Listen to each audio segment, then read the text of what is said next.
Gunsmoke, brought to you tonight by Plymouth, with an invitation for you to visit a Plymouth dealer's tomorrow. Meet the new Plymouth and enter the big $25,000 contest.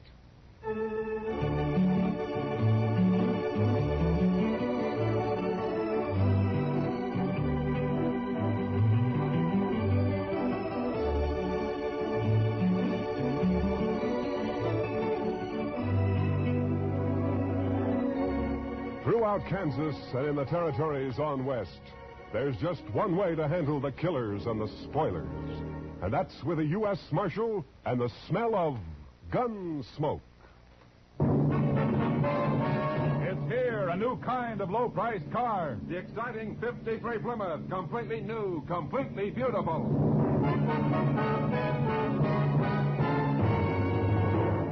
Yes, it's the new Plymouth for 1953. The first truly balanced car in the low-priced field. More glamorous lines, more powerful engine, more luxurious comfort. What a beauty. The new 53 Plymouth is lower to the road with a lot lower look. New color schemes and two-tone color harmonies available in all models. How does she travel? Man, Plymouth puts out the best ride in the business. Smooth as sailing, even in the back seat. And the Plymouth engine's been stepped up to 100 horsepower for pickup with plenty of flash. Visibility? Say, there's a one-piece curved windshield, a new type with no troublesome distortion, and you sit chair height in a Plymouth, so you get the full benefit of Plymouth's new down-sweeping hood. You really see right down in front of your car. Bigger side windows, too, and a huge wraparound rear window, so everyone gets a view as big as all outdoors. The new 53 Plymouth's an exciting car, any way you look at it. A great advance in car value at no advance in price. In fact, 4 new Plymouth models actually cost less than last year. So don't put off seeing it. Meet the new 53 Plymouth at your nearby Plymouth dealers. If you go in tomorrow, you may win one free in the big Meet the New Plymouth contest.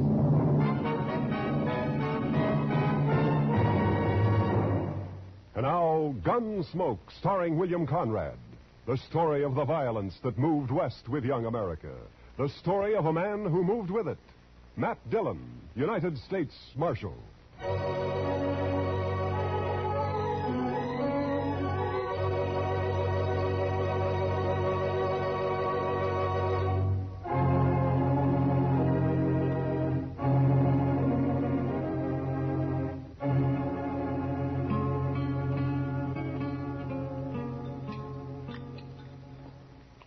The cook sure must have had a bad night, Mr. Dillon. Well, how do you figure that, Chester?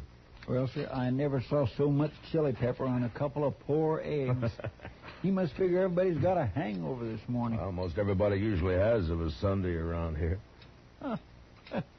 Well, now, I clean forgot all about it being Sunday. No. So that's why Jim Cobbett's all dressed up over there, huh?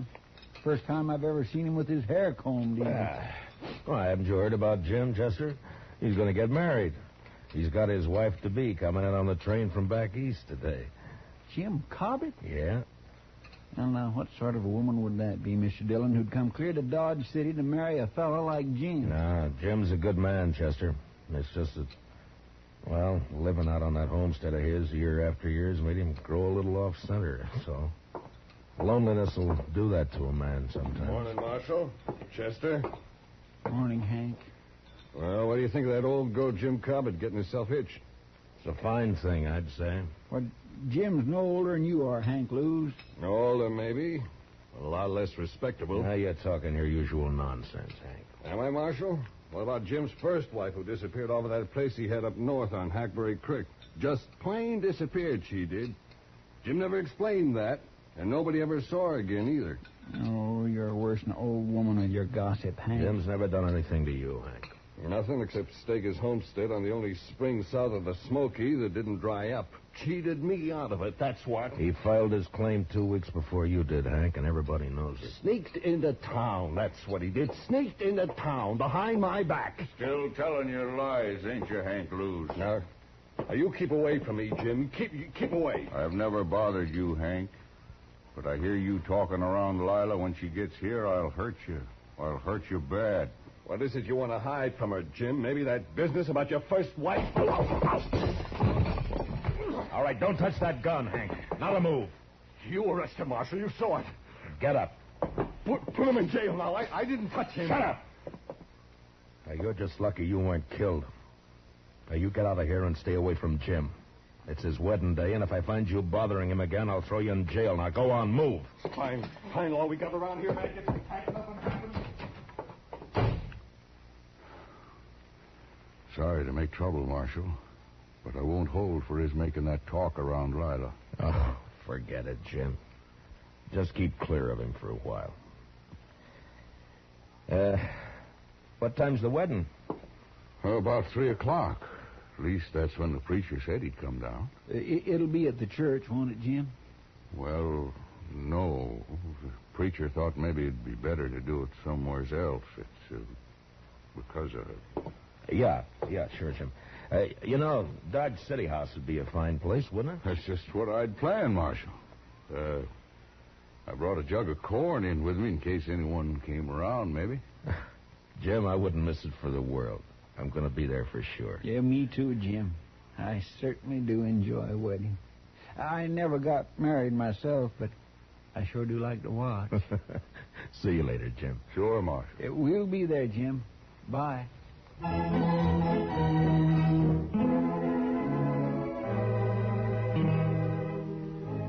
Jim's bride, Lila, turned out to be a handsome, high-strung woman with nervous black eyes and a manner that bespoke a gentle breeding and background.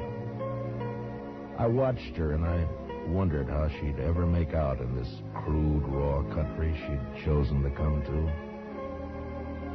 It was never mentioned how she and Jim had got together, but the few friends who gathered for the wedding didn't care. We were all pleased that Jim finally had a wife to break the loneliness that he'd set upon himself for so long. And after the brief ceremony at the Dodge City House, we told him so. Well, it's about time, Jim. If you don't mind my saying so, ma'am, you should have filed on him long ago. Why, yes. I mean, of course. Open the jug on the table there, Si. It's good corn. Well, thank you, Jim. The throat is a mite dusty. Help yourselves to the liquor, boys. Well, congratulations, Jim. And Miss Cobbett, my best wishes to you, ma'am. Thank you, Marshal Dillon. Now, you make Jim bring you to town and see us once in a while. He never came in much when he was alone out there. Oh, I'm sure he will, Marshal. I sure hope so, ma'am. Help yourself to the jug there, Chester. Well, thank you, Jim. If I can get it away from Si long enough, I will. You stay in here tonight, Jim? Well, no, Marshal. I brought the wagon on account of Lila here, and it's a slow way of traveling. Take a day and a half at best. But where will we sleep tonight, Jim? Oh, I got some blankets, Lila. We'll be fine. You mean out on the prairie? Well, sure. We'll bed down in the wagon if you're afraid of snakes. Oh, snakes can't get to you if you're in the wagon, man. But what about everything else? Indians. No Indians have been seen around here for months, I know. Oh, no, you're wrong, Jim. A man from Walnut Creek told me he run into some Pawnees a couple weeks ago. Only about a dozen, though. Pawnees? Well, they didn't bother him, did they, Si? No, they didn't, Marshal. Yeah, you see, Lila? Well, they didn't bother him because he saw him first. He hid himself under a bank in the creek. Are there many Indians around? Oh, no, very few, man. Well, the Army's been after him pretty steady ever since them Crows raided the Gillette place. The Indians been making themselves scarce last few months. What happened at the Gillette place? They had a little trouble, that's all, Lila. Little trouble. They killed Bob and rode off with Mrs. Gillette and a child, that's all. Oh, no. Si, why don't you go get yourself another drink, huh?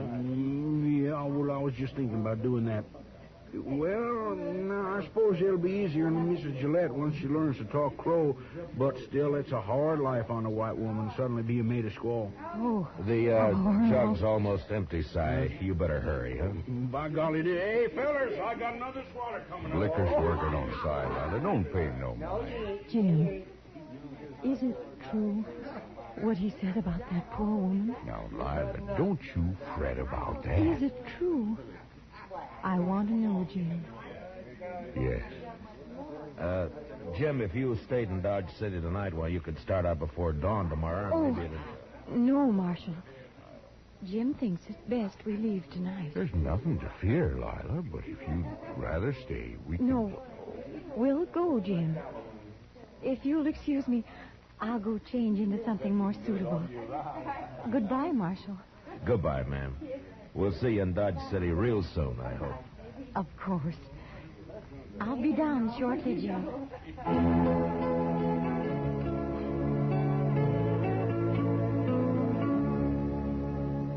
Maybe it was best that way for Lila to face out her first night on the prairie, not far from Dodge. Nothing would bother him that close to town, and it'd make it easier for her on the next night. And they left. And that's all we heard about him for, a month or so. Gentle breeding and background. I watched her, and I wondered how she... Two boys were killed the next night, and another a few days after. But then things cooled off and became peaceable again. Hank Blues is in town, Mr. Dillon. Oh, no, Chester. Well, there ought to be a law against it, that's all. He said he was coming here to see you in a few minutes. Look, you talk to him, Chester. I think I'll go upstairs and pick on the doc for a while. Oh, he doesn't want to see me, Mr. Dillon. I'll send him up when he comes. Chester, no. Yes, sir, but he'll ask me where you are, sir, and then what am I going to tell him? Marshal, I want to talk to you. Oh, all right, Hank. Go ahead, talk. You think I was lying about Jim Cobbett, don't you? Well, listen to this, Marshal. Lila's disappeared, too. What? I saw it with my own eyes. I saw she isn't there. What are you talking about, Hank? I'm telling you, Marshal, Lila's gone, just like Jim's first wife up on Hackberry Creek. She's plain disappeared. Well, go on. Well, I got a runty bay mare that's always running off, and I rode by Jim's place to see if he'd seen her. Jim was just sitting there, and he'd hardly pay me any mind at all. He was all alone, and when I asked him about Lila, he just walked off, wouldn't say a word. Well, maybe she was just out on the prairie somewhere. Then she stayed a long time. I was back next day and still didn't see her. Stock's gone, too. When was this, Hank? About a week ago. Now, Marshal, I think you ought to get out... I do my own thinking, Hank. Well, all right. But you better get out there, Marshal. I've told you now. Yeah, you've told me, and you can forget it. Just stay away from the Cobbett place, you understand? All right, Marshal, I've done my duty. You better do yours. Goodbye, Hank. Well, Goodbye.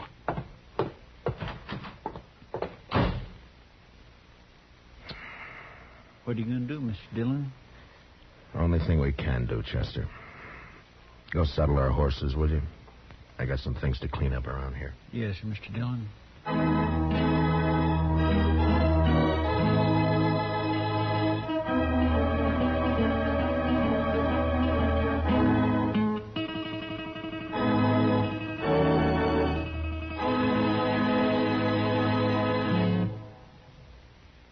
Big doings at all Plymouth dealers. Tomorrow, go in and meet the new Plymouth, the new kind of low-priced car. And enter the big $25,000 Meet the New Plymouth contest. All you do is look her over, compare, ask questions. There'll be people on hand to explain the new body design, new type suspension, new springing, how they combine to give you a ride that's unbelievably smooth. The first truly balanced ride in the low-price field. Believe me, you'll be enthusiastic. So just transfer that enthusiasm in 50 words or less to a contest entry blank. Tell what you like most about the new, truly balanced Plymouth for 53. That's all there is to it. And you may win a 53 Plymouth or one of hundreds of cash prizes. But entries must be mailed by Monday midnight. So hurry. Get an official entry blank containing all the easy rules tomorrow when you go in to meet the new 53 Plymouth. Now, the second act of Gunsmoke.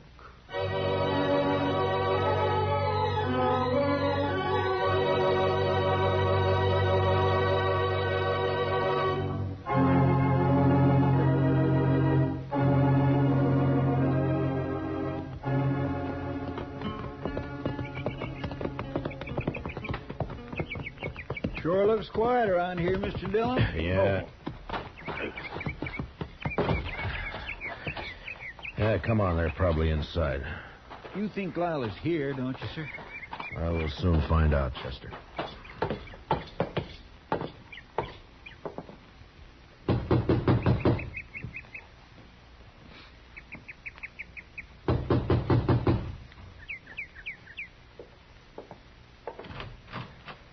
Hello, Jim. Well, hello, Marshal. Chester, Hello, Jim. come in.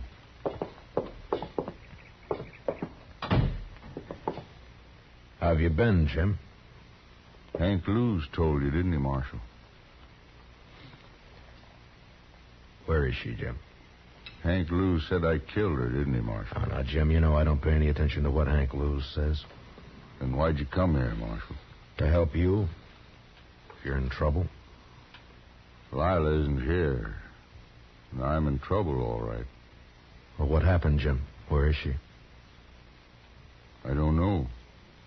What? Well, Injuns, party of crows, they took her. They took her. Indians? My goodness. You mean you were raided here?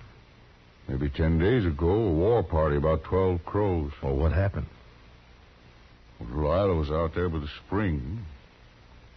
It was just getting dark. I was sitting on the floor right there, mending the saddle I'd torn the stirrup off of when I heard her come running up the path out back. She was all in a sweat and yelling. Lila, what is it? Oh, I saw something out there. Oh, Jim. Jim, I think it was an Indian. Come inside. Oh. Get on the floor, the corner there. How many did you see? Oh, just him. I saw his skin behind that little rise. Oh, Jim, don't let him get Easy me. now, Lila. Oh. Don't. Oh. Well, I don't see a thing out of this window. Oh. Take a look over here. Oh. Nothing. Must have heard you yelling. Oh, Jim, what'll we do? Stand them off, that's all. Oh. Wait a minute. There's one. Oh, no. Getting hard to see. Jim, the other side. They'll sneak up on the other side. Might be one behind that log out there. Oh, no. But we'll just wait. Oh. They'll get bolder in the dark. I can pick them off easy. Oh, Jim. Jim, they'll carry me off like they did that other woman. I can't stand it, Jim. Here. Take that 6-shooter. Yes, I will. I will. It won't take you while I'm alive. I promise you that, Lila. Wait a minute. They're down at the corral. Oh, no. They're after our horses. That'll show them. Here he goes. There was one behind that log. Oh, Jim, I can't stand it. Yeah, they're sneaking up on us. We'll just wait. Let them get in the open. Wait till a little more. Then when they jump and run on us,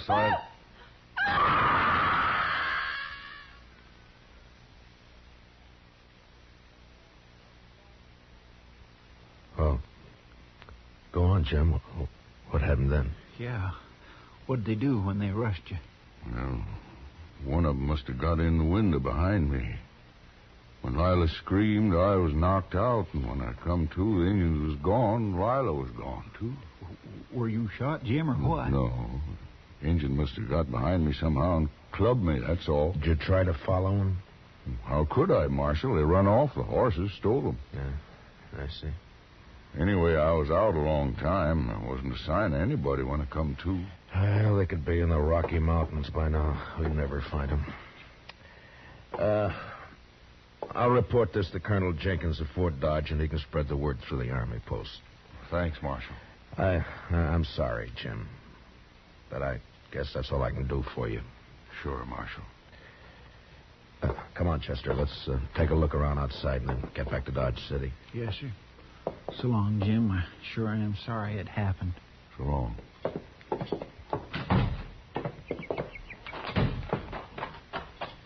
Jim's pretty broke up, Mr. Dillon. Yeah.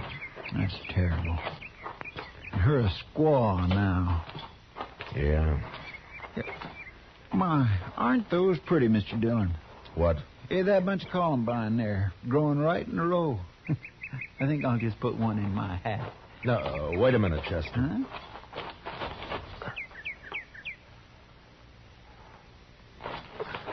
I wouldn't pick them, Chester. They're too pretty to pick, huh? Well, all right, sir. Jim's stock is gone, all right. Mm-hmm.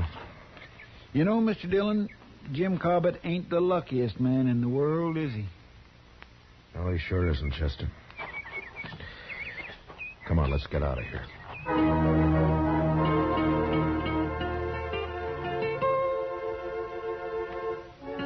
It was the day after we got back to Dodge City that the trouble started, as I expected it would. Chester spread the story about the Indians kidnapping Lila Cobbett, and it wasn't long before some of the men began to question it. And a group of them, headed, of course, by Hank Lewis, came to see me. Marshal, we want to know when you're going to arrest him. Hank, it'd be better if you'd let somebody else do the talking. Your record against Jim Cobbett's pretty strong. Marshall's right, Hank. You always did talk too much anyway. I want justice done, that's all, and I mean to get it. Oh, shut up, Hank.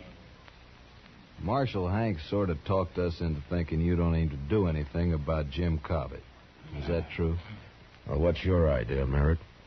Well, go out there and arrest him and find Lila's body if you can. You think Jim murdered her, is that it? Looks that way. You sure don't believe his story, do you, Marshal? No, not all of it. Jim did her in just like his first wife, that's what.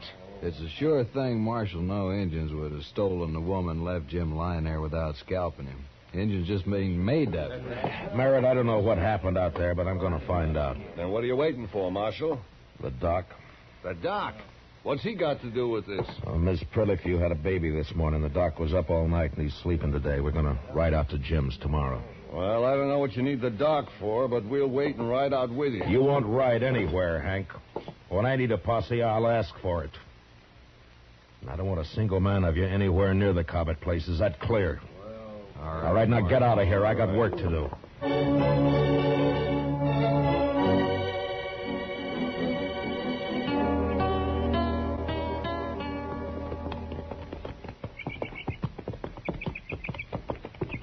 It's a mighty lonely-looking place, Matt. Yeah, indeed.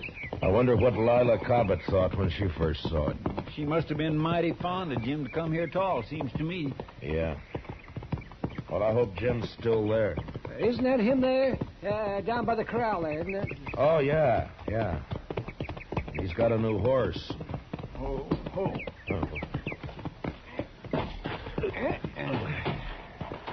Hello, Jim. What are you doing here, Doc? I had to bring the doc, Jim, to perform a sort of autopsy. Autopsy? On Miss Cobbett. It's necessary, Jim, or I wouldn't do it. Marshal? Now, don't do it, Jim. You wouldn't have a chance. No. Take his gun, Chester. Yes, sir. All right, Jim, let's you and me go on into the house, huh?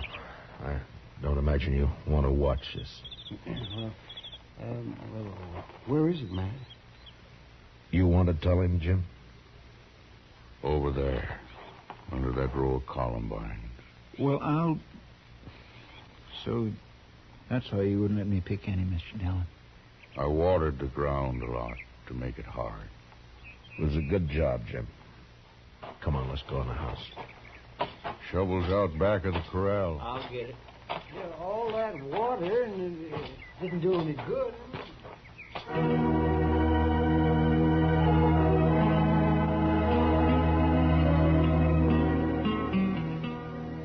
In the house, Jim sat with his back to the wall, his hands clasped tightly across his knees. He was so gaunt and leathery that I wondered if he'd bothered to eat anything at all since this had happened. He just sat there as if waiting to be sentenced and not caring very much one way or the other.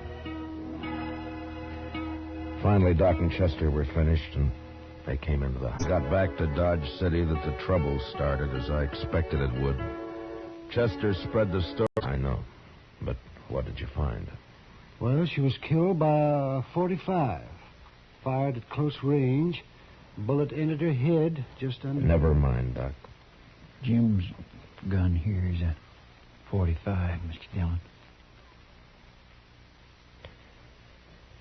You want to tell us about it, Jim? You think I killed her, Marshal? Well, it looks that way, Jim. But I still can't believe it. Thank you, Marshal. If you did it, Jim, you're going to hang for it. The crows didn't attack the house, Marshal. They never aimed to. They just dodged around out there, some of them, to cover for the ones that ran the stock off. They didn't want to fight, just to stalk. Yeah, it's happened before. Lila screamed and screamed. I guess she went kind of crazy. Then I heard a shot. First I thought she was shooting at the engines, but then I saw her on the floor there. I didn't care after that. They could have come right in there. They could have done anything they wanted. I didn't care. You'd given her your 6-gun, is that it? Yes. The crows didn't bother you after that? They just took the horses and left? I didn't care about them. I buried Lila out there right away. And I sat there on the ground all night.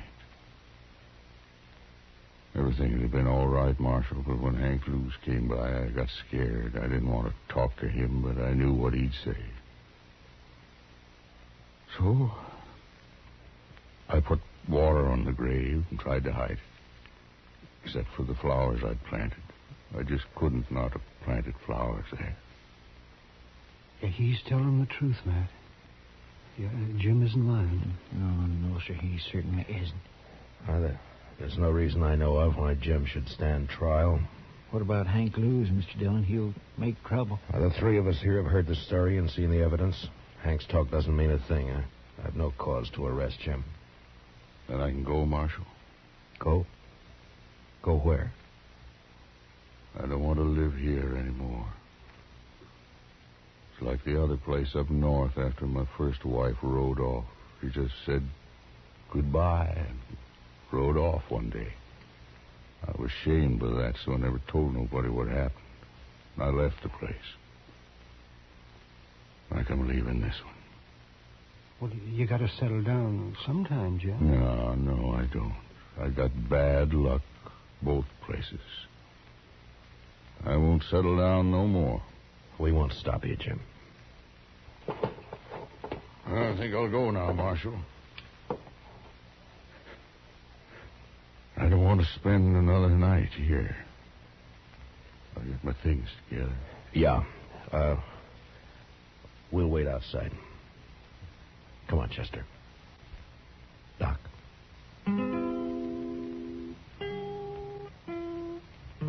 A half hour later, Jim was packed and ready to go.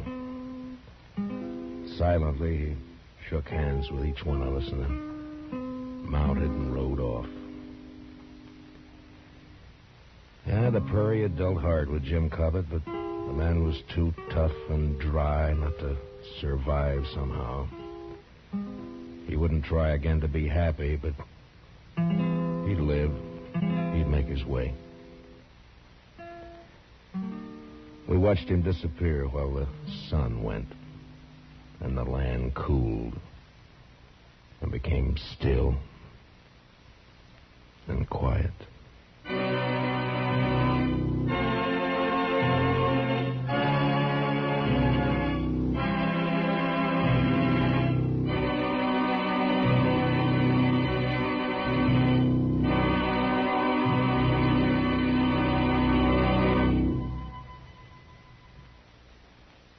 Hurry! The Big Plymouth contest closes Monday midnight. Your last chance to win a new 53 Plymouth free or a big cash prize. Go to your nearby Plymouth dealers tomorrow. Meet the new Plymouth. Look it over stem to stern. Ask questions. Find out all about this new kind of low-priced car. Then, on an official entry blank in 50 words or less, tell what you like most about this great new beauty. But remember, entries must be mailed by Monday midnight, so be sure to visit your Plymouth dealers tomorrow to pick up your contest entry blank and meet the new 53 Plymouth.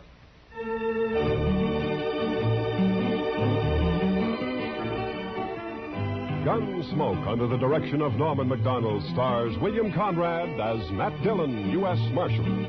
Tonight's story was specially written for Gunsmoke by John Meston, with music composed and conducted by Rex Corey. Featured in the cast were John McIntyre and Jeanette Nolan, with Paul Duval, Jack Crucian, and Harry Bartell. Parley Bear is Chester, and Howard McNear is Doc. Gunsmoke was brought to you by Plymouth, along with a reminder that you visit your Plymouth dealer tomorrow and enter the Meet the New Plymouth contest.